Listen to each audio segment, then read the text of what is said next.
Hi officers எல்லாருக்கும் வணக்கம். எல்லாரும் எப்படி இருக்கீங்க? நல்லா இருக்கீங்களா? இன்றைக்கி இந்த வீடியோவில் நம்ம என்ன பார்க்க போகிறோம் அப்படின்னா, அவ்வை தமிழ் சீரீஸில் 8ஆம் வகுப்புலேருந்து இயல் 1 வந்து பார்க்க போகிறோம். இயல் 1ல் மொத்தமாக 5 லெசன் வந்து கொடுத்துருக்காங்க. தமிழ்மொழி வாழ்த்து, தமிழ்மொழி மரபு, தமிழ் வரி வடிவ வளர்ச்சி, சொற்பூங்கா, எழுத்துக்களின் பிறப்பு அப்படிங்கிற 5 லெசன் வந்து கொடுத்துருக்காங்க. மொத்தமாக 100 வினாக்கள் வந்து பார்க்க போகிறோம். வீடியோவை ஸ்கிப் பண்ணாமல் ஃபுல்லாக பாருங்கள். வீடியோ கொஞ்சம் லென்த்தாக தான் இருக்கும். ஸோ ஃபுல்லாக பார்த்துருங்க, உங்களுக்கு பயனுள்ளதாக இருக்கும். இதுக்கு முன்னாடி நம்ம 6ஆம் வகுப்பு மற்றும் 7ஆம் வகுப்பு வந்து முழுவதுமாக கொடுத்துருக்கோம். அதையும் நீங்கள் இன்னும் பார்க்கலன்னா டிஸ்கிரிப்ஷனில் அந்த ப்ளேலிஸ்ட்டோட லிங்க் வந்து நான் கொடுக்குறேன். தேவைப்படுறவங்க அதை கிளிக் பண்ணி பார்த்துக்கோங்க. மறக்காமல் வீடியோவுக்கு லைக் பண்ணுங்கள். சேனலை சப்ஸ்கிரைப் பண்ணாமல் இருந்தால் சப்ஸ்கிரைப் பண்ணிவிட்டு பக்கத்தில் இருக்க அந்த பெல் ஐக்கான ஒரு கிளிக் பண்ணிக்கோங்க. ஓகேவா? அப்போ தான் நம்ம போடுற வீடியோலாம் டக்கு டக்குன்னு உங்களுக்கு வந்துக்கிட்டே இருக்கும். ஸோ வாங்க வீடியோக்குள்ளே போகலாம். ஸோ ஃபஸ்ட்டு லெசன் வந்து பார்த்தீங்க அப்படின்னா தமிழ் மொழி வாழ்த்து அப்படிங்கிறது தான். ஸோ இதோட செய்யுளை பார்த்துட்டு நம்ம வினாக்களுக்குள்ளே போயிடலாம். வாழ்க நிரந்தரம், வாழ்க தமிழ்மொழி, வாழிய வாழியவே, வானமளந்தது அனைத்தும் அளந்திடு, வன்மொழி வாழியவே. ஓகேங்களா? அதாவது தமிழ்மொழி எக்காலத்துக்கும் நீ நல்லா நிலச்சி வாழு அப்படிங்கிறாங்க. ஆகாயத்தால் சூழப்பட்ட எல்லாத்தையும் நீ அறிஞ்சிருக்கிற, ஸோ அறிஞ்சி இருக்கிற அந்த தமிழ்மொழி நீ வாழணும் அப்படிங்கிறாங்க.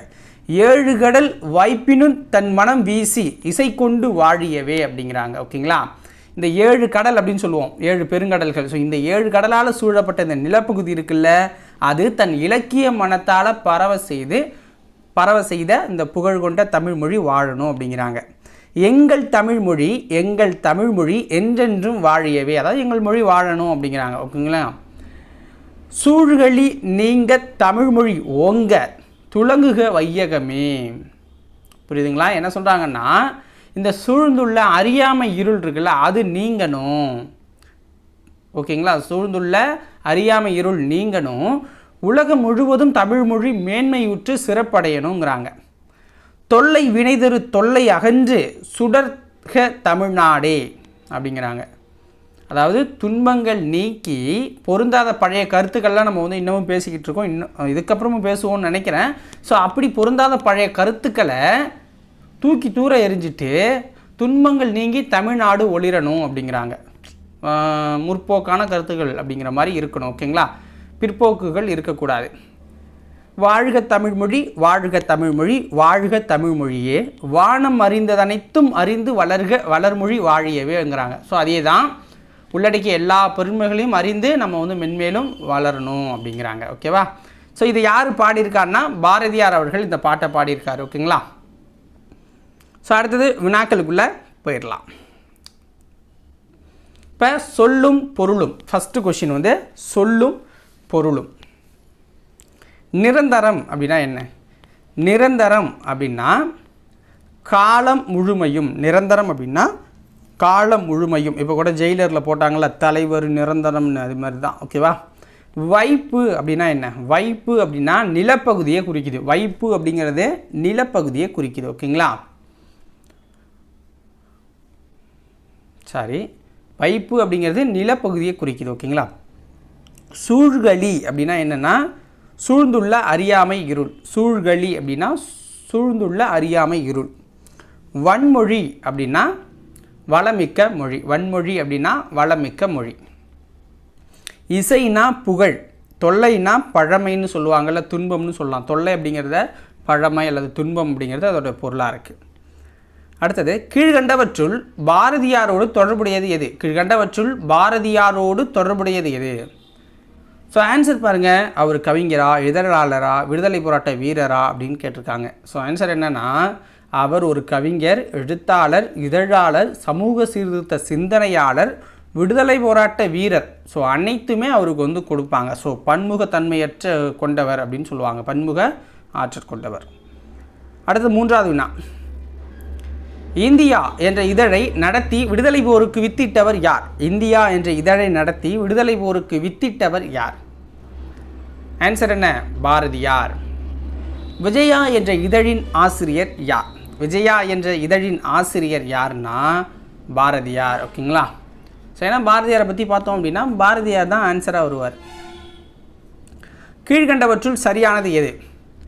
சி. சுப்பிரமணிய பாரதியார் கவிதைகள் மட்டுமின்றி சந்திரிகையின் கதை, தராசு உள்ளிட்ட உரைநடை நூல்களையும் வசன கவிதைகளையும் சீட்டு கவிகளையும் எழுதியிருக்கிறார். சீட்டு கவி, ஓகேங்களா? அதை நோட் பண்ணிக்கோங்க, இதான் முக்கியம். இது ஒரு கொஷினாக கேட்பாங்க.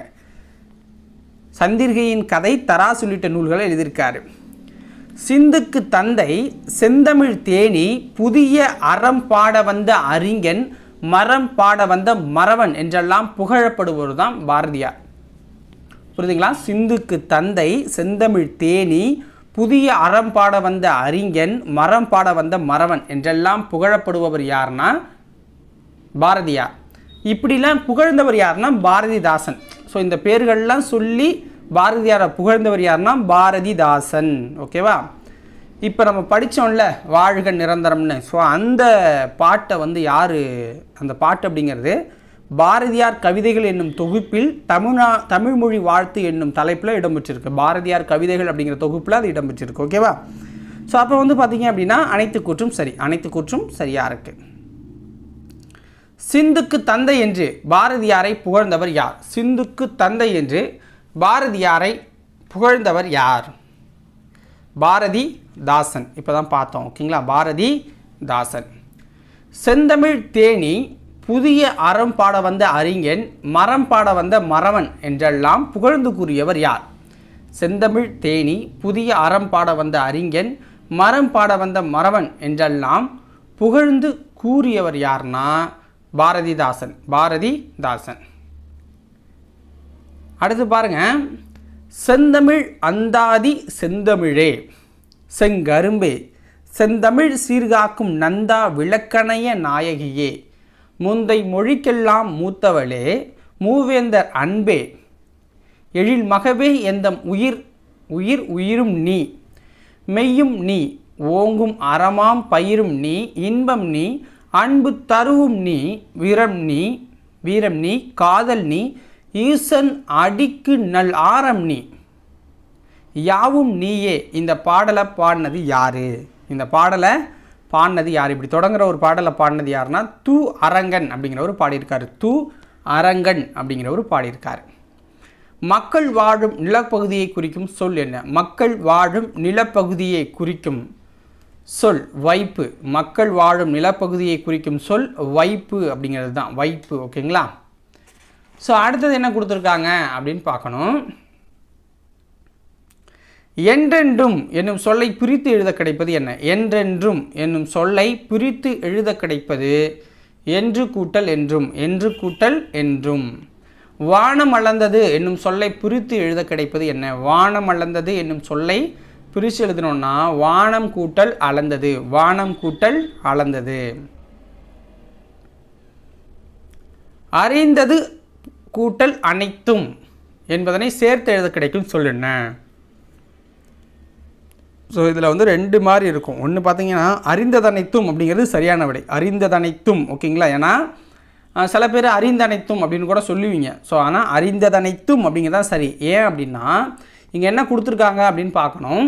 அறிந்து கூட்டல் அனைத்தும்னா தான் அறிந்தனைத்தும் அப்படின்னு நம்ம எழுதலாம். இங்கே அறிந்தது ப்ளஸ் அனைத்தும் அப்படின்னு வருது. அப்போ சொல்லும்போதும் அந்த வார்த்தை வந்து அந்த பொருளை கொடுக்கணும். அறிந்தது அனைத்தும் அப்படின்னா தான் ரெண்டும் பொருளாவது. அறிந்தனைத்தும் அப்படிங்கிறது அந்த பொருள் கிடையாது. ஓகேங்களா? ஸோ அதனால் ஆப்ஷன் சி தான் சரி. ஓகேங்களா? பின்னு சில பேர் சொன்னீங்கன்னா அது தவறு, மாற்றிக்கோங்க. வானம் கூட்டல் அறிந்த என்பதை சேர்த்து எழுத கிடைக்கும் சொல் என்ன? வானம் கூட்டல் அறிந்த அப்படிங்கிற செல்லை சேர்த்து எழுதணுன்னா நமக்கு கிடைக்கிறது வானம் அறிந்த, வானம் அறிந்த. ஓகேங்களா? மா அப்படின்னா அதில் வருது. தமிழ்மொழி வாழ்த்து பாடலில் இப்போ ஒரு பாட்டு பார்த்தோம்ல, அந்த பாட்டை போய் நீங்கள் அகைன் வீடியோவை ஸ்கிப் பண்ணிட்டு போய் பார்த்துக்கோங்க. இப்பாடலில் இடம்பெற்றுள்ள மோனை சொற்கள், மோனை எதுகை இயல்பு அப்படின்னு சொல்லுவோம். அதில் வந்து மோனை அப்படிங்கிறத சொற்களை எடுத்து எழுதுன்னு சொல்லியிருக்காங்க. ஓகேங்களா? எதுகைனா என்ன? ரெண்டாவது எழுத்து. இயல்புனா கடைசியாக வந்து ஒன்றா வருது. ஓகேங்களா? ஸோ அப்போ நம்ம வந்து இப்போ மோனை சொற்களை கண்டுபிடிக்கிறோன்னா வாழ்க வாழிய, வா வா ஒன்றா இருக்கா, அதான் மோனை. எங்கள் என்றென்றும், ஏ ஏ. ஒவ்வொரு லைனுக்கு அடுத்தடுத்த லைனு வன்மொழி வளர்மொழி, அகன்று அறிந்த. புரியுதுங்களா? ஸோ இதுதான் மோனை சொற்கள் அப்படின்னு சொல்லுவாங்க. அடுத்தது இரண்டாவது லெசனுக்குள்ளே நம்ம போயிடலாம். ஓகேவா? நிலம் தீ நீர் வளி விசும்போடு ஐந்தும் கலந்த மயக்கம் உலகம் ஆதலின் இருதினை ஐம்பால் இயல்நெறி வழாமை திரிவு இல் சொல்லொடு தழால் வேண்டும் அப்படிங்கிறாங்க. என்ன சொல்கிறாங்கன்னா, இந்த உலகம் அப்படிங்கிறது உங்களுக்கு நீர் நிலம் நெருப்பு காற்று வானம் அந்த 5ஆல் தான் ஆச்சு இந்த உலகம். ஸோ இந்த தோன்றிய பொருள்கள் அனைத்துமே இந்த 5 பூதங்கள், இந்த 5 சொன்னல இப்போ நிலம் நீர் தான், ஸோ இந்த 5ஆல் தான் உருவாச்சு. உலக பொருள்களை 2 திணைகளாக பிரிச்சிருக்காங்க, 5 பால்களாக பாகுபடுத்தி சொல்கிறது தான் ஒரு தமிழ் மரபு அப்படின்னு சொல்கிறாங்க. ஓகேங்களா. அடுத்தது, மரபு நிலை திரிதல் செய்யுட்கில்லை மரபு வழிபட்ட சொல்லின் ஆன அப்படிங்கிறாங்க. இப்போ வந்து திணை அந்த பால் வேறுபாடு அறிந்து இந்த பொருள்களை நம் முன்னோர் கூறிய சொற்களை சொல்ல வேணும் அப்படிங்கிறாங்க. நம் முன்னோர்கள் சொல்லியிருப்பாங்க. ஓகேங்களா. இந்த மரபு அப்படின்னு ஒன்று இருக்குல்ல, ஸோ இப்போ திணை பால் வேறுபாடு அறிந்து இந்த உலகத்தில் இருக்க பொருளெல்லாம் நம் முன்னோர்கள் வந்து ஒரு பேரால் அழைக்கிறாங்கன்னு வச்சுக்கோங்களேன். அந்த மரபு இருக்குல்ல, அந்த சொற்களை தான் செய்யுள்ளையும் பயன்படுத்தணும். ஏன்னா முன்னோர்கள் சொன்ன அந்த சொற்களை நம்ம பயன்படுத்தினா தான் நமக்கு விளங்கும் அப்படிங்கிறது ஒரு பொருள். ஓகேங்களா. மரபு நிலை திரியின் பிரிதாகும் அப்படின்னு சொல்கிறாங்க. இதெல்லாம் தொல்காப்பியத்தில் இந்த லைனில் இருக்குது, இந்த வரியில் இருக்குது, இந்த வரியில் இருக்குது, அதை பார்த்துக்கோங்க.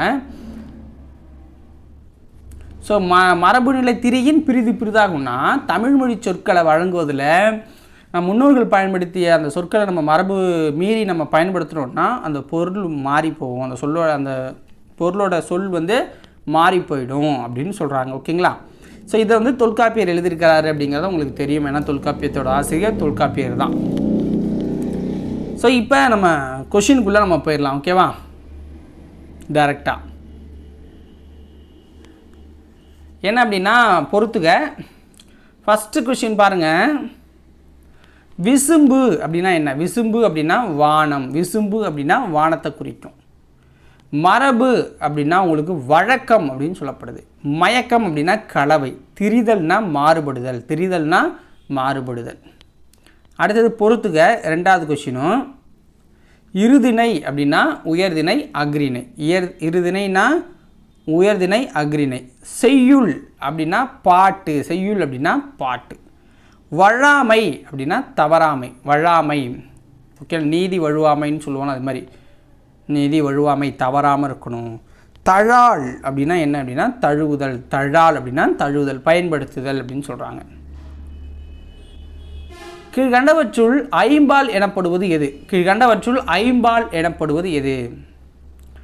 ஸோ ஐம்பால் எனப்படுவது எதுனா ஆண்பால், பெண்பால், பலர்பால், ஒன்றன்பால், பலவின்பால். ஓகேங்களா. அனைத்துமே ஐம்பாலில் அடங்கும். ஸோ ஆண்பால், பெண்பால், பலர்பால், ஒன்றன்பால், பலவின்பால், 5 பால். ஓகேங்களா. கீழ்கண்டவற்றுள் தவறானது எது? கீழே கொடுத்துருக்கிறதுல தவறானது எது?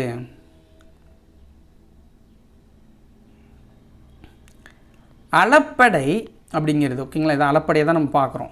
புலவர்கள் சில எழுத்துக்களை அவற்றிற்கு உரிய மாத்திரை அளவை விட நீண்டு ஒலிக்குமாறு பயன்படுத்துவதும் உண்டு. இந்த பாடலில் வழாமை அப்படின்னு வரும். ஓகேங்களா. தழால் அப்படிங்கிற 2 சொல்ல நம்ம வந்து போன கொஷினில் பார்த்துருப்போம். அந்த சொற்களில் உள்ள மா அப்படிங்கிற எழுத்தை 3 மாத்திரை அளவில் நீட்டி ஒலிக்க வேண்டுங்கிறாங்க. வழாமை. ஓகேங்களா. அதற்கு அடையாளமாகவே மாவை அடுத்து ஆ இடம்பெற்றுள்ளதுங்கிறாங்க. ஓகேங்களா. ஸோ இவ்வாறு உயிரெழுத்து நீண்டு ஒலிப்பதை ஒற்றளப்படை என்பர் அப்படிங்கிறாங்க. ஸோ அப்போ வந்து இந்த கூற்றுகளில் தவறானது எதுன்னா சி தான். ஏன்னா இப்படி நீண்டு உயிரெழுத்து அப்படின்னாலே அது உயிரிழப்படை அப்படின்னு வரும். உயிரெழுத்துனாலே அது உயிரிழப்படை அப்படின்னு வரணும். ஓகேங்களா. ஸோ அது ஒற்றளப்படைன்னு தவறாக கொடுத்துருக்காங்க. தமிழில் நமக்கு கிடைத்துள்ள மிக பழமையான இலக்கண நூல் எது? தமிழில் நமக்கு கிடைச்சிருக்கிற மிக பழமையான ஒரு இலக்கண நூல் அப்படின்னா அது தொல்காப்பியம். தொல்காப்பியத்தின் ஆசிரியர் யார்? தொல்காப்பியத்தின் ஆசிரியர் தொல்காப்பியர். கீழ்கண்ட கூற்றுகளில் எது சரியானது? தொல்காப்பியம். ஓகேங்களா. இந்த நூல் இருக்குல்ல, எழுத்து சொல் பொருள் என்று 3 அதிகாரங்களை கொண்டது. எழுத்து சொல்லு பொருள் அப்படின்னு 3 அதிகாரங்களை கொண்டிருக்கு. ஒவ்வொரு அதிகாரமும் 9 இயல்களை கொண்டிருக்கு. அப்போ மொத்தமாக 27 இயல்கள். பொருளதிகாரத்தின் மரபியலில் உள்ள 3 நூற்பாக்கள் 91, 92, 93 இங்கு தரப்பட்டிருக்கு அப்படிங்கிறாங்க. ஓகேங்களா? இங்கே மேலே பார்த்த அந்த 3மே இந்த பொருளதிகாரத்தில் இருக்குது. ஓகேவா? ஸோ அப்போ அனைத்து கூற்றும் சரி, அனைத்து கூற்றும் சரி. அடுத்தது பொறுத்துக ஒளி மரபுகள். ஓகேங்களா? புலி அது கத்துறது என்ன சொல்லுவோம், சிங்கம் கத்துறது என்ன சொல்லுவோம், யானை கத்துறது என்ன சொல்லுவோம், பசு கத்துறது என்ன சொல்லுவோம், நம்ம பொதுவாக கத்துறது அப்படின்னு சொல்லுவோம். ஸோ அதை வந்து ஒவ்வொன்றுக்கும் ஒரு ஒரு ஒளி மரபில் நம்ம முன்னோர்கள் சொல்லியிருக்காங்க. அதில் புலி அப்படிங்கிறது உருமும், புலி அப்படிங்கிறது உருமும். ஓகேங்களா? சிங்கம் அப்படின்னா முழங்கும், சிங்கம் வந்து முழங்கும். யானை வந்து பார்த்தீங்க அப்படின்னா பிளிரும், யானை பிளிரும். பசு கதரும், பசு வந்து கதரும் அப்படின்னு சொல்கிறாங்க. ஓகேவா? புலியின் இளமை பெயர்களில் சரியானது எது, புலியோட இளமை பெயர்களில் சரியானது எது அப்படின்னு கேட்குறாங்க. ஸோ புலியோட இளமை பெயரில் சரியானது என்ன அப்படின்னு பார்த்தீங்கன்னா பரல். ஓகேங்களா? பரல் அப்படின்னு சொல்லுவாங்க, புலி பரல். ஓகேங்களா? கீழ்கண்டவற்றுள் சிங்கத்தின் இளமை பெயர்களில் சரியானது எது, கீழ்கண்டவற்றுள் சிங்கத்தின் இளமை பெயர்களில் சரியானது எது அப்படின்னு பார்த்தீங்கன்னா குருளை. சிங்கத்தின் இளமை பெயர் குருளை. கீழ்கண்டவற்றுள் யானையின் இளமை பெயர்களில் சரியானது எது, கீழ்கண்டவற்றுள் யானையின் இளமை பெயர்களில் சரியானது எது, கன்று. யானைக்கு கன்று அப்படின்னு சொல்லுவாங்க, நம்ம பசுவுக்கும் கன்றுன்னு தான் சொல்கிறோம். ஓகேங்களா? அதே மாதிரி ஆட்டுக்கு வந்து ஆட்டுக்குட்டி. ஓகேவா? ஸோ ஆடு வந்து கத்தும், அதோட ஒளிமரபு கத்தும் அப்படின்னு சொல்லுவோம். பசு கதரும். காகம் என்ன பண்ணும், கரையும். ஓகேங்களா? காகம் கரையும். அடுத்தது பறவைகள் டேஷ் பறந்து செல்கின்றன, பறவைகள் டேஷ் பறந்து செல்கின்றன, விசும்பில் பறந்து செல்லுது. விசும்புனா என்ன, வானம்.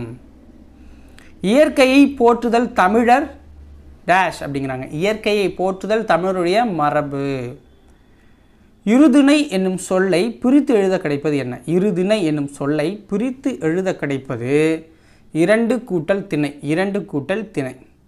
ஐம்பால் என்னும் சொல்லை பிரித்து எழுத கிடைப்பது என்ன, ஐம்பால் என்னும் சொல்லை பிரித்து எழுத கிடைப்பது 5 கூட்டல் பால், 5 கூட்டல் பால். வாழ்வுக்குரிய ஒழுங்குமுறை என்ன, வாழ்வுக்குரிய ஒழுங்குமுறை அப்படின்னா ஒழுக்கம், வாழ்வுக்குரிய ஒழுங்குமுறை வந்து ஒழுக்கம். மொழிக்குரிய ஒழுங்குமுறை அப்படின்னா மரபு. ஓகேங்களா? மொழிக்குரிய ஒழுங்குமுறை அப்படின்னா அது மரபு சொல்லுவாங்க. ஸோ அடுத்தது 3வது லெசனுக்கு நம்ம இப்போ ஜம்ப் அடிக்கிறோம்.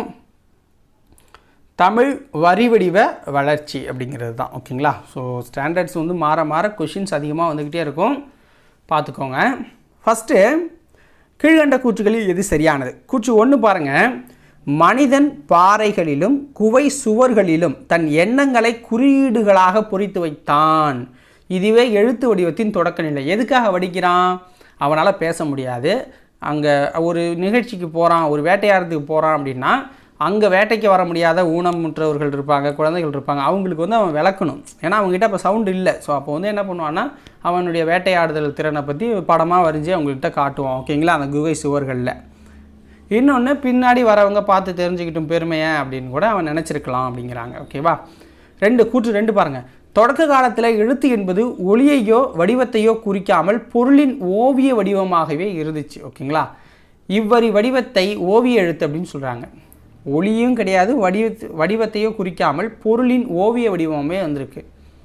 எல்லாத்தையுமே ஓவியமாக தான் வரைஞ்சான். அந்த ஓவியம் தான் பிற்காலத்தில் எழுத்தாக மாறுது, கொஞ்சம் கொஞ்சமாக மருவி வரைய தெரியாதவனால மாறுதுன்னு வச்சுக்கோங்க. அடுத்ததாக ஒவ்வொரு வடிவமும் அவ்வடிவத்திற்குரிய முழு ஒளியாகிய சொல்லை குறிப்பதாக மாறுது. அதன் பின் ஒவ்வொரு வடிவமும் அச்சொல்லின் ஓசையை குறிப்பதாயிற்று. இவ்வாறு ஒரு ஒளிக்கு ஒரு எழுத்து என உருவான நிலையை ஒளி எழுத்து என்பர். ஸோ எப்படின்னா இப்போ அவன் வரைகிறான் அப்படின்னா நாளைக்கு இன்னொருத்தன் வரையும் போது என்னாச்சு அப்படின்னா கரெக்டாக இப்போ பன்னிக்குட்டி அவன் வரைகிறான்னா அந்த பன்னிக்குட்டிக்கு ஏற்ற மாதிரி தான் அந்த சிம்பிளை திருப்பி அதே மாதிரி தான் அவன் வரையணும், இல்லைன்னா தப்புன்னு சொல்லிடுவாங்க. புரியுதுங்களா? அவங்க ஏற்றுக்க மாட்டாங்க. அப்போ என்ன ஆகுதுன்னா காலப்போக்கில் பன்னிக்குட்டினா இந்த சிம்பிள், ஆடுன்னா அந்த சிம்பிள், கோழின்னா அந்த சிம்பிள், முயல்னா அந்த சிம்பிள், அங்கே மலையை பார்த்தோம்னா ஒரு இந்த சிம்பிள் அப்படிங்கிறப்ப அது சிம்பிள்லாம் ஒரு காலத்தில் எழுத்தாக மாறுது. மலைனா இந்த சிம்பிள்னால் இது இந்த மாதிரி தான் எழுதணும் அப்படிங்கிற மாதிரி மாறுறப்ப தான் நமக்கு எழுத்தே உருவாகுது. அப்படி உருவாகிற எழுத்தை தான் ஒளி எழுத்து அப்படிங்கிறாங்க. ஓகேவா? ஸோ அப்போ வந்து அனைத்தும் சரிதான். டேஷ் தோன்றிய பிறகு தமிழ் எழுத்துக்கள் இப்போது உள்ள நிலையான வடிவத்தை பெற்றுள்ளன. டேஷ் தோன்றிய பிறகு தமிழ் எழுத்துக்கள் இப்போதுள்ள நிலையான வடிவத்தை பெற்றிருக்கு அப்படின்னா அச்சுக்கலை தோன்றிய பிறகு தமிழ் எழுத்துக்கள் இப்போதுள்ள நிலையான வடிவத்தை பெற்றிருக்காங்க. இதுக்கப்புறம் மாறுறதுக்கு வாய்ப்பே கிடையாது. நம்மளாம் இப்போ டிஜிட்டலைசர் ஆகிட்டோம். ஓகேங்களா? ஸோ அடுத்தது, கீழ்கண்டவற்றுள் கல்வெட்டுக்களில் உள்ள எழுத்துக்களின் அமைப்புகளில் சரியானது எதுன்னு கேட்குறாங்க. கல்வெட்டுக்களில் எழுத்துக்கள் இருக்கும் இன்னமும். ஸோ அதில் வந்து பார்த்திங்கன்னா ச அப்படிங்கிற இந்த வடமொழி எழுத்து காணப்படுதுங்கிறாங்க. மெய்யை குறிக்க புள்ளி பயன்படுத்தப்படலை. மெய்யை குறிக்கணும். மெய் எழுத்துனா புள்ளி இருக்கும். அந்த மெய் எழுத்துக்கு புள்ளி அங்கே கல்வெட்டில் வைக்கல.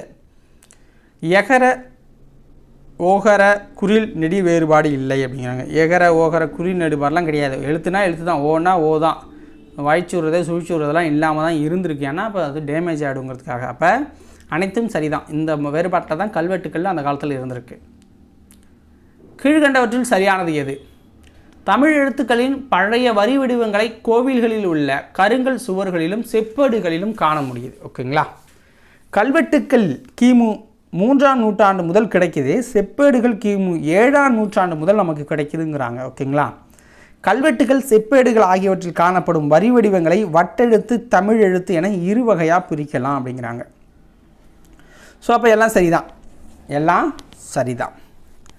அடுத்தது, டேஷ் என்பது வளைந்த கோடுகளால் அமைந்த மிக பழமையான தமிழ் எழுத்து. டேஷ் என்பது வளைந்த கோடுகளால் அமைந்த மிக பழைய தமிழ் எழுத்து அப்படின்னா அது வட்டெழுத்து. டேஷ் என்பது இக்காலத்தில் எழுதப்படும் தமிழ் எழுத்துக்களின் பழைய வரி வடிவம் அப்படின்னா தமிழ் எழுத்து என்பது இக்காலத்தில் எழுதப்படும் தமிழ் எழுத்துக்களின் பழைய வரி வடிவம். கீழ்கண்ட கூற்றுகளில் எது சரியானது? சேர மண்டலம், பாண்டிய மண்டலம் ஆகிய பகுதிகளில் 8ஆம் நூற்றாண்டு முதல் 11ஆம் நூற்றாண்டு வரை கிடைக்கும் சாசனங்களில் வட்டெழுத்துக்களே இடம்பெற்றுள்ளன. முதலாம் ராசராச சோழனின் ஆட்சி காலமான 11ஆம் நூற்றாண்டுக்கு பிறகு கிடைக்கும் கல்வெட்டுக்களில் பழைய தமிழ் எழுத்துக்கள் காணப்படுது. கடைச்சங்க காலத்தில் தமிழகத்தில் எழுதப்பட்ட எழுத்துக்கள் கண்ணெழுத்துக்கள் என்று அழைக்கப்படுது. கடைச்சங்க காலத்தில் தமிழகத்தில் எழுதப்பட்ட எழுத்துக்கள் கண்ணெழுத்துக்கள் அப்படின்னு சொல்லப்படுது. ரொம்ப ரொம்ப முக்கியம், நோட் பண்ணிக்கோங்க. ஓகே? அப்போ அனைத்து கூற்றும் சரியாக தான் இருக்குது. கண்ணெழுத்து படுத்த எண்ணு பல்பொதி என்னும் வரிகள் இடம்பெற்றுள்ள நூல் இது. கண்ணெழுத்து படுத்த எண்ணு பல்பொதி என்னும் வரிகள் இடம்பெற்றுள்ள நூல் இது. ஆன்சர் என்ன? சிலப்பதிகாரம். எழுத்துக்களில் மாற்றங்கள் ஏற்பட டேஷ் போன்றவை காரணங்களாக அமையுது. எழுத்துங்களில் மாற்றங்கள் ஏற்பட எது காரணமாக அமையுதுன்னா எழுதப்படும் பொருள்களின் தன்மை, அழகுணர்ச்சி அப்படிங்கிறாங்க. எழுதப்படும் பொருட்களின் தன்மைனா அது கல்வெட்டில் எழுதுகிறோமா இல்லை ஓலையில் எழுதுகிறோமாங்க அந்த பொருளை பொறுத்து மாறும். அழகுணர்ச்சிக்காகவும் மாறுது அப்படிங்கிறாங்க. ஸோ இரண்டும் சரி. தமிழ் எழுத்தும் வட்டெழுத்தும் கலந்து எழுதப்பட்டதற்கான சான்று எந்த கல்வெட்டில் இடம்பெற்றுள்ளது? தமிழ் எழுத்தும் வட்டெழுத்தும் கலந்து எழுதப்பட்டதற்கான சான்று எந்த கல்வெட்டில் இடம்பெற்றுள்ளது? அரச்சலூர் கல்வெட்டில் இடம்பெற்றிருக்கு. கீழ்கண்டவற்றுள் சரியானது எது? பழங்காலத்தில் கற்பாறை, சிப்பேடு, ஓலை போன்றவற்றில் எழுதினாங்க. அந்தந்த பொருட்களின் தன்மைக்கு ஏற்ப எழுத்துக்களின் வடிவம் மாறும். ஓகேங்களா? பாறைகளில் செதுக்கும் போது வளைகோடுகளை பயன்படுத்த முடியாது. வளைச்சி நம்ம இப்போ எழுதுகிற மாதிரி எழுத முடியாது. அப்போனால என்ன பண்ணுவாங்கன்னா நேர்கோடாக தான் பயன்படுத்துவாங்க. ஓலைகளில் நேர்கோடுகளையும் புள்ளிகளையும் எழுதுவது கடினம். ஓலைகளில் நேர்கோடும் புள்ளிகளை எழுத முடியாது, ஏன்னா அது கிழிச்சிட்டு போயிடும். அதனால் என்ன பண்ணுவாங்கன்னா வளைகோடுகளை பயன்படுத்துவாங்க.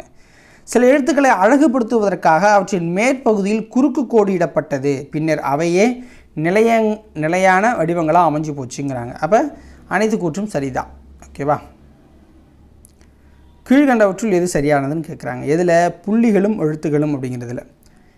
எகர ஓகர குறில் எழுத்துக்களை குறிக்க எழுத்துக்களின் மேல் புள்ளி வைக்கும் வழக்கம் தொல்காப்பியர் கால முதல் இருந்து வந்துள்ளதுங்கிறாங்க.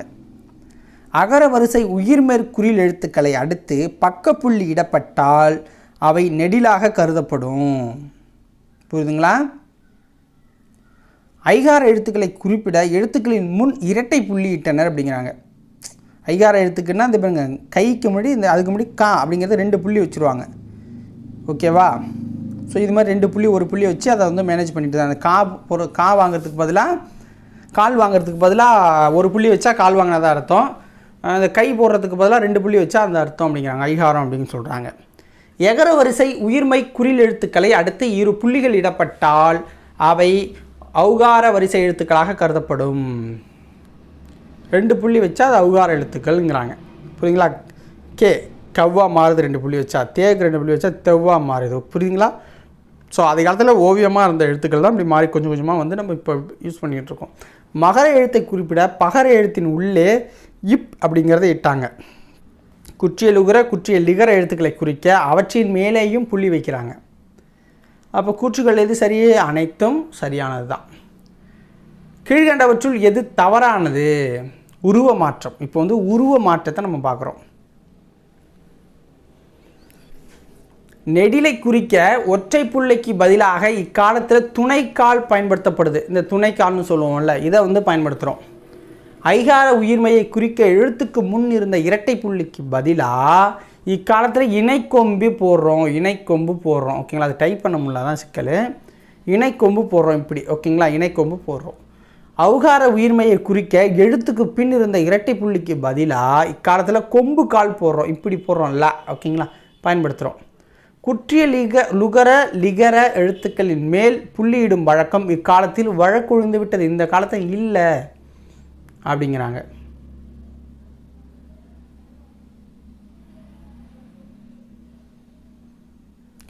ஓகேங்களா?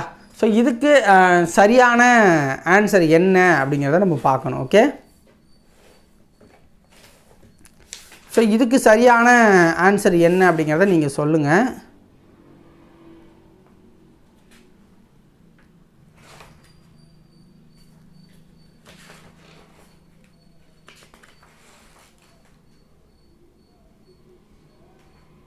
ஸோ இதில் வந்து பார்த்திங்கன்னா எல்லாமே சரியாக தான் கொடுத்துருக்கோம். ஓகேங்களா? ஸோ ஆன்சர் என்ன அப்படின்னு பார்த்தீங்கன்னா, ஸோ எல்லாமே சரிதான். குற்றிய லுகர எழுத்துக்களின் மேல் புள்ளியிடும் வழக்கம் இக்காலத்தில் வழக்கொழிந்து விட்டது. ஓகேங்களா? ஸோ தவறானதுன்னு கேட்டது தான் தவறானது, சரியானதுன்னு கேட்டிருக்கணும். அனைத்தும் சரி.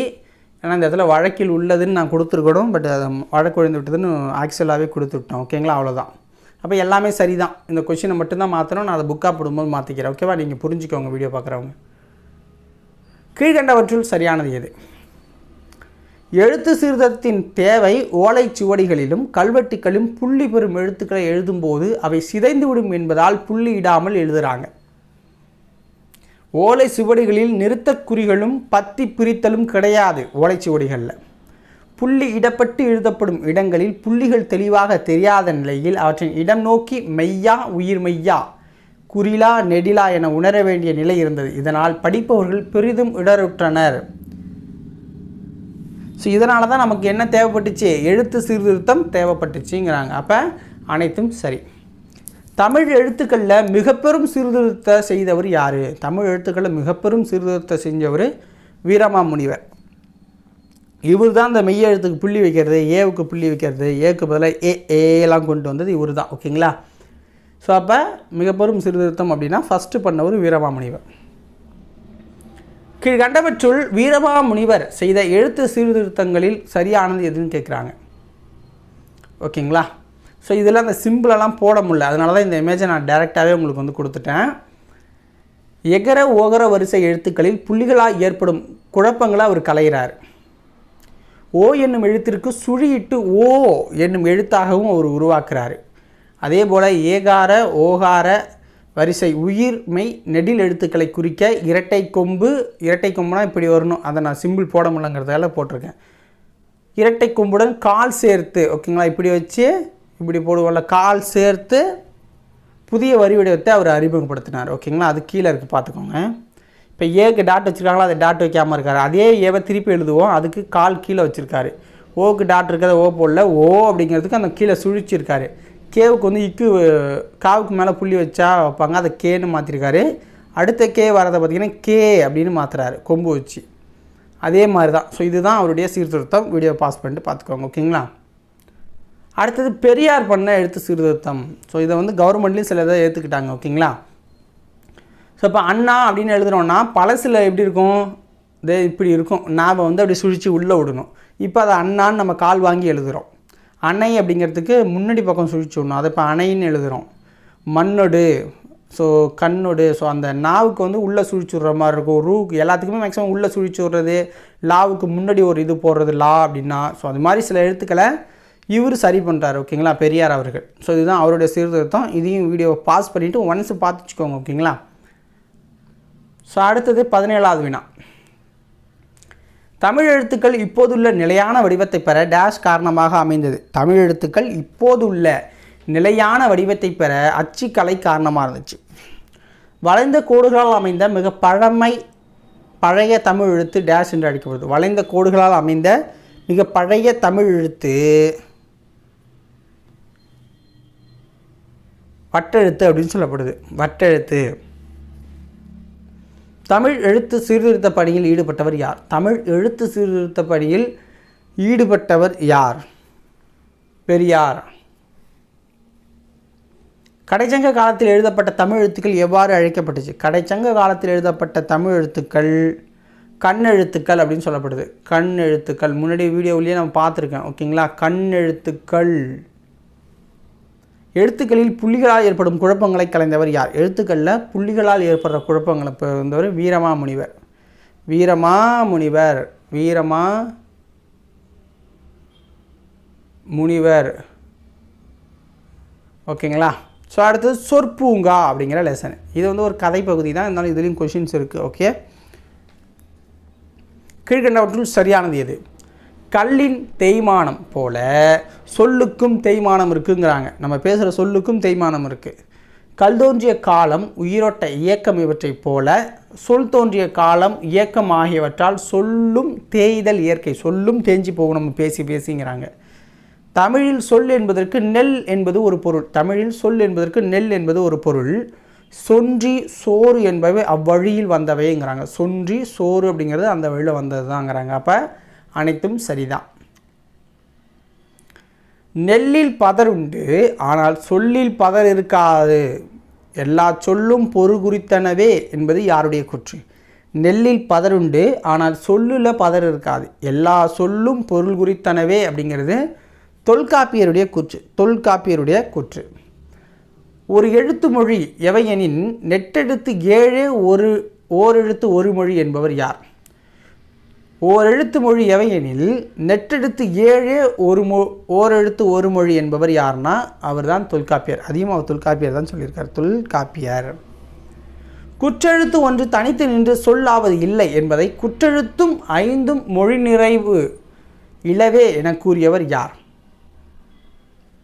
தொல்காப்பியர். கீழ்கண்ட கூற்றுகளில் சரியானது எது? உயிர் வரிசையில் 6 எழுத்துக்களும் மகர வரிசையில் 6 எழுத்துக்களும் ஓரெழுத்து ஒரு மொழி சொல்கிறோம். ஓகேங்களா. த ப ந என்னும் வரிசைகளில் 5 எழுத்துக்களும், க ச வ என்னும் வரிசையில் 4 எழுத்துக்களும், ய வரிசையில் ஒன்றுமாக 40 நெடில்களும் ஓரெழுத்து ஒரு மொழியாக வரும் என்று நன்னூலார் சொல்கிறாரு. ஓகேங்களா. நோ தூ என்னும் குறில்களையும் சேர்த்து 42 ஓரெழுத்து ஒரு மொழி இருக்குன்னு நன்னூல் எழுதின பவனந்தி முனிவர் சொல்கிறாரு. அதில் பார்த்தீங்கன்னா உயிரெழுத்தில் வந்து அ இ உ ஏ ஐ ஓ இருக்குது. மகர வரிசையில் மா மீ மூ மே மை மோ இருக்குது. தகர வரிசை அப்படின்னா தா தி து தே தை. பகர வரிசையில் பா பூ பே பை போ. நகர வரிசையில் நா நீ நே நை நோ. ககர வரிசையில் கா கு கை கோ. சகர வரிசையில் சா சி சே சோ. வகர வரிசையில் வா வி வை வௌ. யகர வரிசையில் யா குறில் எழுத்து. ஸோ யா இருக்கும், குறில் எழுத்தா நோ தூ இருக்குது. ஓகேங்களா. ஸோ அனைத்தும் சரியானது. மொத்தம் 42 எழுத்து நன்னூல் சொன்னது. ஸோ இப்போ பார்த்தீங்க அப்படின்னா நன்னூலார் அந்த பவனந்தி முனிவர் சொன்ன எழுத்துக்களும் இல்லாத எழுத்துக்களும் இருக்குது, சொல்லாத எழுத்துக்களும் இப்போ ஓரெழுத்து ஒரு மொழியாக இருக்குது. அவர் சொன்னதும் சிலது ஏற்றுக்கப்படாமல் இருக்குது. ஓகேங்களா. ஆமா என்று அழைக்கப்படுவது எது?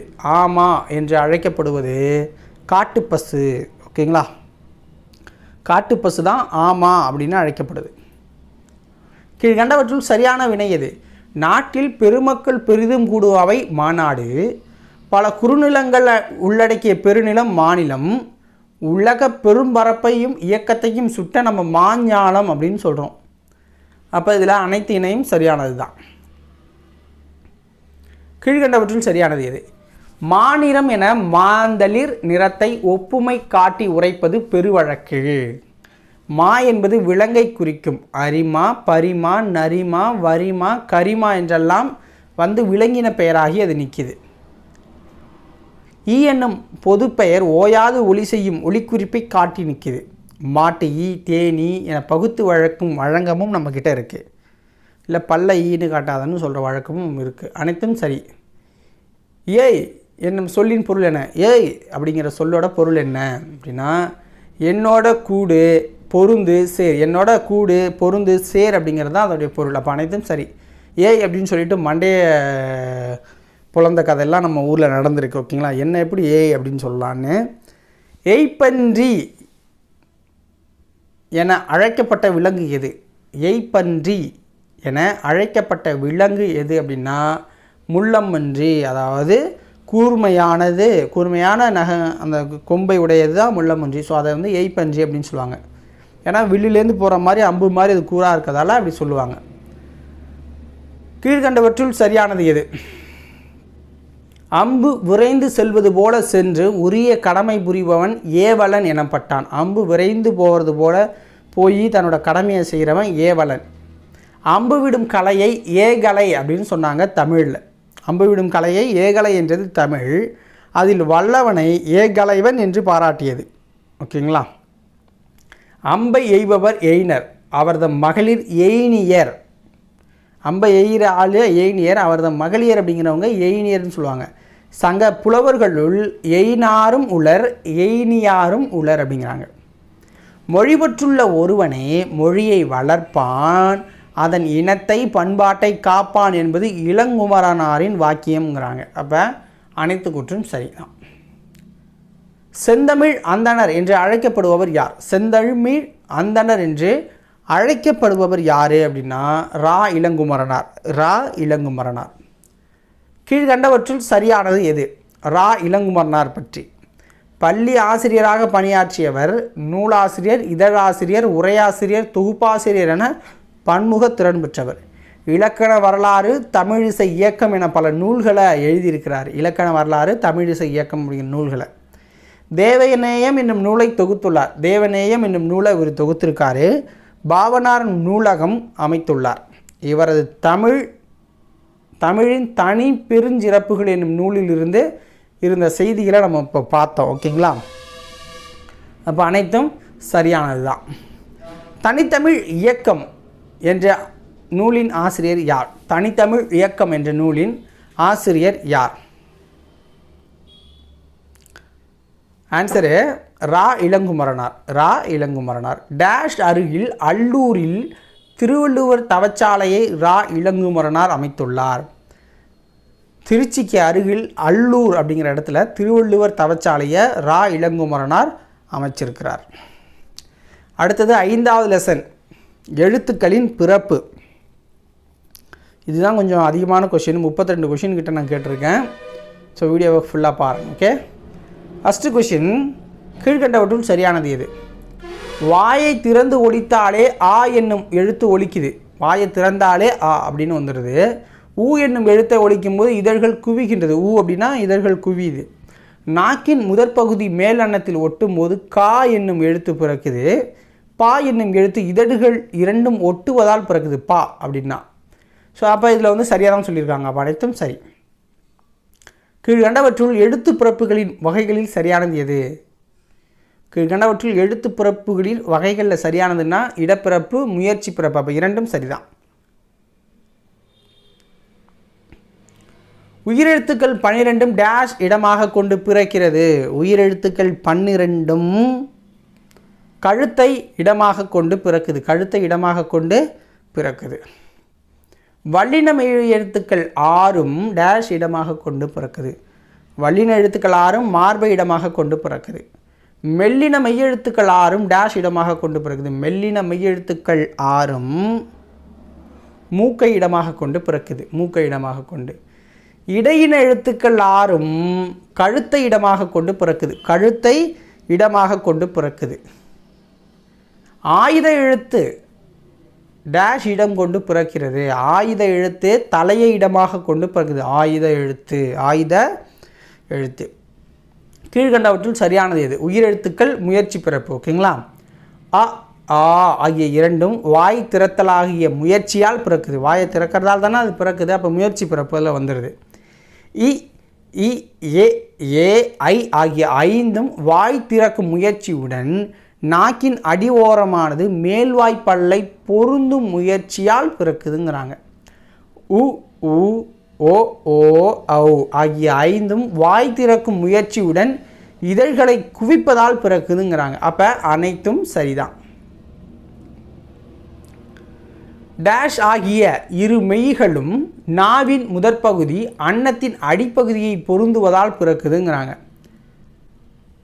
ஸோ இதுக்கு ஆன்சர் என்ன அப்படின்னு பார்த்தீங்கன்னா, இக்கு இன் அப்படிங்கிற இந்த இரு மெய்களும் நாவின் முதற்பகுதி அன்னத்தின் அடிப்பகுதியை பொருந்துவதால் பிறக்குதுங்கிறாங்க. ஓகேவா? அடுத்தது, டேஷ் ஆகிய இரு மெய்களும் நாவின் இடைப்பகுதி நடு அன்னத்தின் இடைப்பகுதியை பொருந்துவதால் பிறக்குது. ஆன்சர் என்ன? இச்சு இன்னு இடைப்பகுதியில் அது பொருந்துறதால. ஓகேங்களா? டேஷ் ஆகிய இரு மெய்களும் நாவின் நுனி அன்னத்தின் நுனியை பொருந்துவதால் பிறக்குதுங்கிறாங்க. இட்டு இன்னு நாவோட நுனி அன்னத்தின் நுனியை பொருந்துவதால் பிறக்கிறது. இட்டு இன்னு. டேஷ் ஆகிய இரு மெய்களும் மேல்வாய்ப்பல்லின் அடியை நாக்கின் நுனி பொருந்துவதால் பிறக்குது. இத்து இன்னு. ஓகேங்களா? டேஷ் ஆகிய இரு மெய்களும் மேல் இதழும் கீழ் இதழும் பொருந்துவதால் பிறக்கிறது. இப்பு இம்மு. ஓகேங்களா? மேல் இதழும் கீழ் இதழும் பொருந்துவதால் பிறக்குது. டேஷ் நாக்கின் அடிப்பகுதி மேல்வாயின் அடிப்பகுதியை பொருந்துவதால் பிறக்குது. ஓகேங்களா?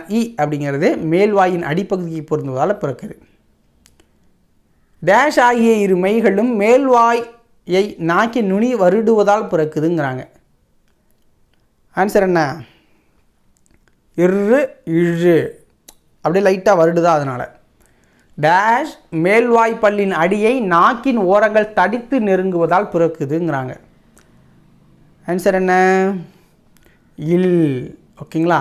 இல் மேல்வாய்ப்பல்லின் அடியை நாக்கின் ஓரங்கள் தடித்து நெருங்குவதால் பிறக்குதுங்கிறாங்க.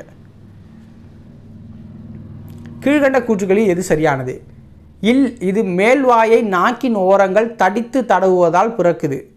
இவ்வு அப்படிங்கிறது மேல்வாய்ப்பல்லை கீழ் உதடு பொருந்துவதால் பிறக்குதுங்கிறாங்க. அப்படிங்கிறது. இன்னு ஆகிய இரு மெய்களும் மேல்வாயை நாக்கின் நுனி மிகவும் பொருந்துவதால் பிறக்குதுங்கிறாங்க. இன்னு அப்படிங்கிறது. ஆயுத எழுத்து வாயை திறந்து ஒலிக்கும் முயற்சியால் பிறக்குது. பிற சார்பெழுத்துக்கள் யாவும் தத்தம் முதல் எழுத்துக்கள் தோன்றும் இடங்களிலே அவை பிறப்பதற்கு உரிய முயற்சிகளை கொண்டு தாமும் பிறக்கின்றன அப்படிங்கிறாங்க. ஓகேவா? ஸோ அப்போ அனைத்து கூற்றும் சரிதான். இதழ்களை குவிப்பதால் பிறக்கும் எழுத்துக்கள் என்ன? இதழ்களை குவிப்பதால் பிறக்கும் எழுத்துக்கள் ஆயுத எழுத்து பிறக்கும் இடம் தலை. ஆயுத எழுத்து பிறக்கும் இடம் தலை. வல்லின எழுத்துக்கள் பிறக்கும் இடம் என்ன? வல்லின எழுத்துக்கள் பிறக்கும் இடம் மார்பு. நாவின் நுனி அன்னத்தின் நுனியை பொருந்துவதால் பிறக்கும் எழுத்துக்கள் என்ன? நாவின் நுனி அன்னத்தின் நுனியை பொருந்துவதால் பிறக்கும் எழுத்துக்கள் இட்டு இன்னு. கீழ் இதழும் மேல்வாய் பல்லும் இணைவதால் பிறக்கும் எழுத்து என்ன? கீழ் இதழும் மேல்வாய் பல்லும் இணைவதால் பிறக்கும் எழுத்து இவ்வு. பொறுத்துக. இக்கு இன்னு, இச்சு இன்னு, இட்டு இன்னு, இத்து இன்னு. இதெல்லாம் எங்கெங்கே எதனால் பிறக்குது அப்படிங்கிறத பார்க்க போகிறோம். ஃபஸ்ட்டு பாருங்கள். இக்கு இன்னு நாவின் முதல் அன்னத்தின் அடியை டச் பண்ணுறதால. இச்சும் இன்னும் நாவின் இடை அன்னத்தின் அடியை டச் பண்ணுறதால. இட்டு இன்னு நாவின் நுனி அன்னத்தின் நுனியை டச் பண்ணுறதால. இத்து இன்னு இது நாவின் நுனி மேல்வாய் பல்லின் அடியை தொடுறதால. ஓகேவா? ஸோ அடுத்தது அகர வரிசைப்படுத்துக அப்படின்னு கொடுத்துருக்காங்க. ஸோ ஆல்ரெடி ஒன்று கொடுத்துட்டாங்க அவங்களே. எழுத்து, ஒளி வடிவம், அழகுணர்ச்சி, 7 கடல், 2 அல்ல, ஊழி, உரைநடை, ஔகாரம், ஓலைச்சுவடிகள், ஆரம் நீ, ஈசன், ஐயம் அப்படின்னு. அதை நம்ம அகரவரிசைப்படுத்தணும்னா அழகுணர்ச்சி, ஆரம் நீ, 2 அல்ல, ஈசன், உரைநடை, ஊழி, எழுத்து, 7 கடல், ஐயம், ஒளி வடிவம், ஓலைச்சுவடி, ஔகாரம் அப்படின்னு முடியும். ஓகேங்களா? அடுத்தது அறிந்து பயன்படுத்துவோம் அப்படின்னு கொடுத்துருக்காங்க. உள்ளே ஆல்ரெடி பார்த்துருப்போம் ஒலி மரபு. ஸோ இன்னும் கூடுதலாக கீழே கொடுத்துருந்தாங்க, அதை கொடுத்துருக்கேன். மரபு தொடர்கள் தமிழ் மொழிக்கென சில சொல் மரபுகள் உள்ளன, அவை பழங்காலம் முதலே பின்பற்றப்படுது. ஓகேங்களா? அதை பார்க்கவோமா? ஒலி மரபை. ஆந்தை அலரும், காகம் கரையும், சேவல் கூவும், குயில் கூவும், சேவல் கூவும், குயில் கூவும், கோழி கொக்கரிக்கும், புறா குணுகும், மயில் அகவும், கிளி பேசும், கூகை குழரும். அடுத்தது தொகை மரபு வந்து பார்க்க போகிறோம். ஆனிரை, மக்கள் கூட்டம், ஆட்டு மந்தை, சோறு உண், தண்ணீர் குடி, முறுக்கு தின், பால் பருகு, சுவர் எழுப்பு, கூடை முடை, பூ கொய், இலை பறி, பானை வனை. ஸோ இதெல்லாம் பார்த்திங்கன்னா எக்ஸாமில் கேட்டது. சோறு உண், தண்ணீர் குடி, முறுக்கு தின்னு அப்படிங்கிறதெல்லாம் எக்ஸாம்லேயே கேட்டிருக்காங்க. ஓகேங்களா? ஸோ அதனால் பார்த்துக்கோங்க. இப்போ கோழி, கோழி என்ன பண்ணும்? கொக்கரிக்கும். பால் வந்து பருகு, சோத்தை உண், பூவை வந்து கொய்யணும்.